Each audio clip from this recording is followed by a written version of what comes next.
Rêve ou cauchemar? À vous de voir.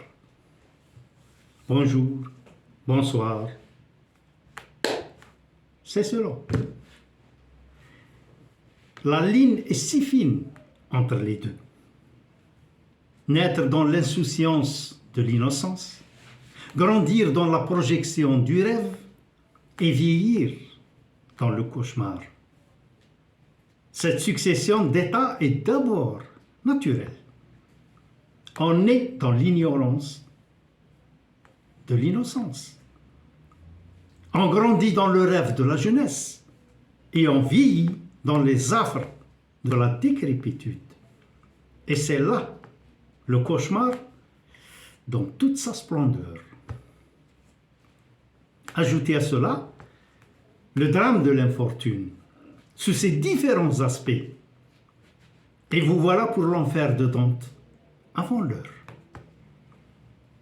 Ici, je fais un hommage à la sublime œuvre de Victor Hugo, Les Misérables, El Bouassa, écrit en Belgique pendant son exil forcé au XIXe et publié en 1862.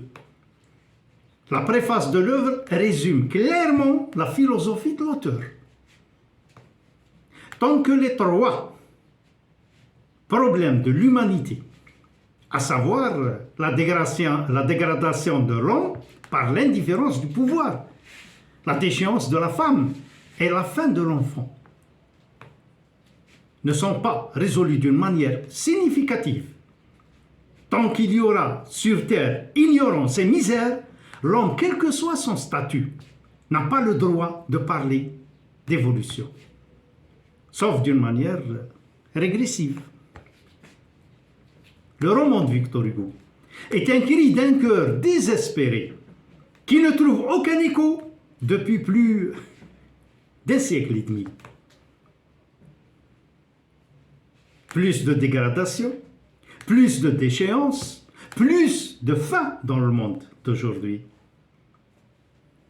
À l'époque où sévit la tromperie universelle, dire la vérité devient un acte révolutionnaire. Il y a deux actes légaux de la vie pour lesquels on doit se cacher pour les accomplir. L'amour et le vote. Je vote, tu votes, il vote, nous votons, vous votez. Il profite. Moi, je ne vote plus depuis des lustres. Je n'aime ni la gauche, ni la droite, ni le centre, ni les extrêmes, et encore moins les trois quarts. Tous sont obligés de mentir. Sinon, comment arrive-t-il au pouvoir?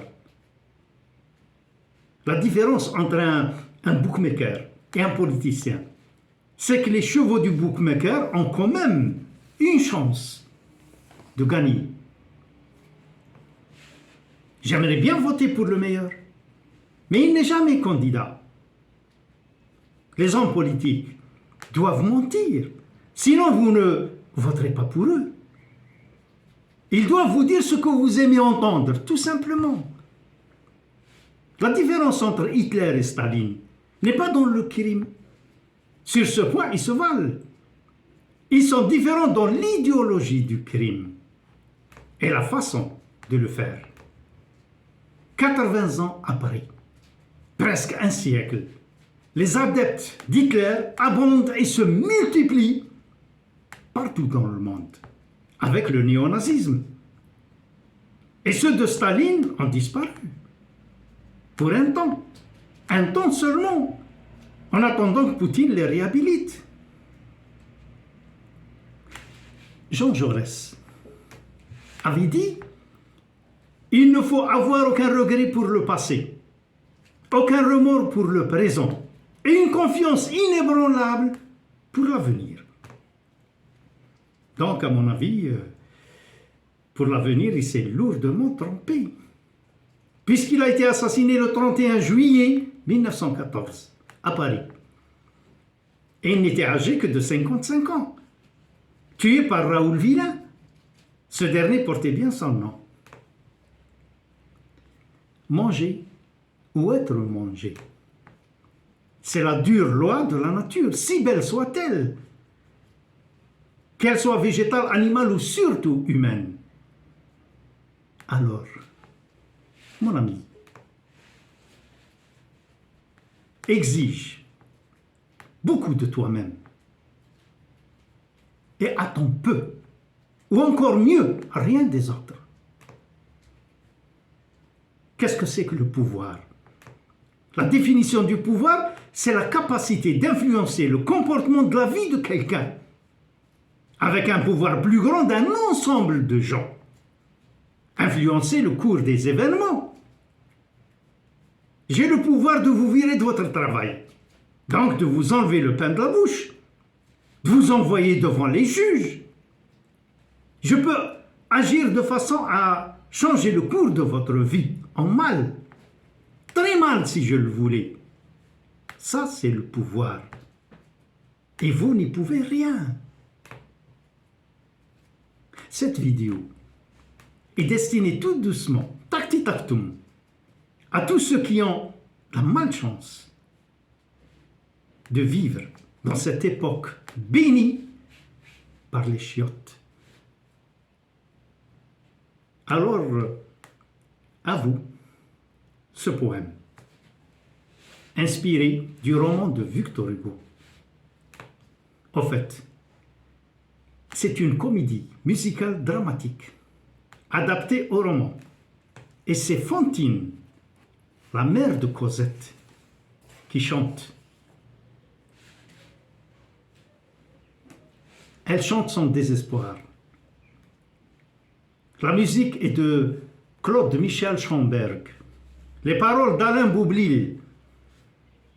Dans ce poème, j'ai pris la liberté de changer ce qui était bon, mais qui me gênait en sacrifiant l'utile au but. Le poème. J'ai rêvé d'un rêve il y a bien longtemps, que l'espoir était plus fort et que la vie en valait la peine.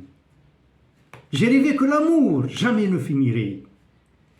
J'ai rêvé que Dieu pardonnerait.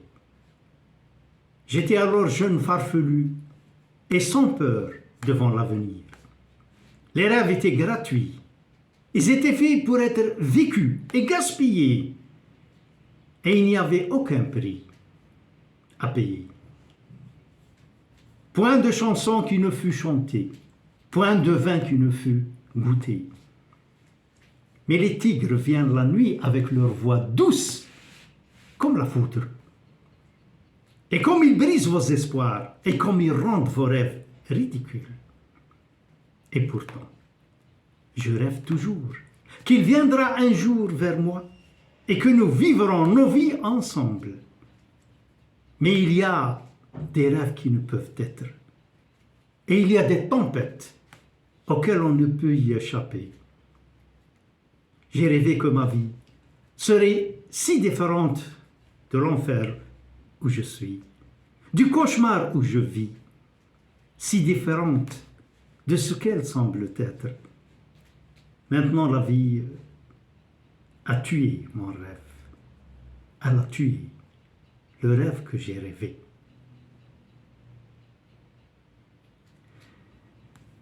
Regardez la photo de Fantine qui chante son désespoir.